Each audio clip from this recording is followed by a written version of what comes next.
नमस्कार. चला तर आज आपण मासवडी कशी बनवायची आहे ते पाहूया.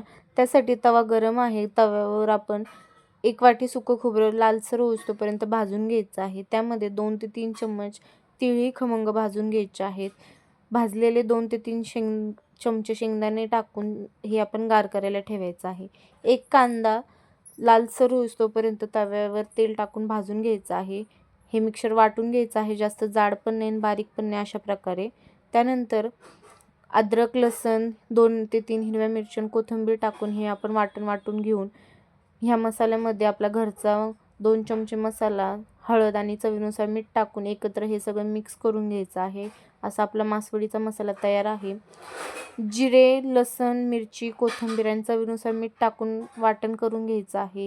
त्यानंतर तेल टाकायचं आहे. तेलामध्ये हे वाटण परतून घ्यायचं आहे. पाणी ठेवायचं आहे गरम करायला.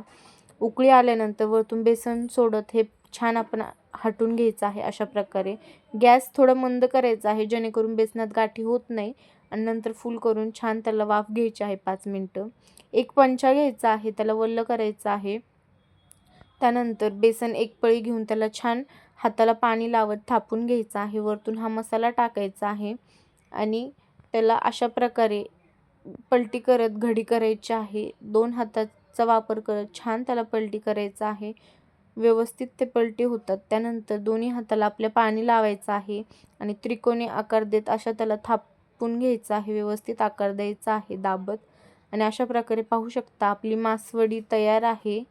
अशा सर्व मासवड्या तयार करायच्या आहेत. त्यानंतर त्याला हलक्या हाताने कट करून घ्यायचं आहे. सर्व मी तुम्हाला कट करून दाखवते. किती छान त्याचा मसाला आतमध्ये भरला गेलेला आहे. पाहू शकता किती छान मासवडी आपली तयार आहे. अशा प्रकारे करून बघा आणि आवडल्यास लाईक करा.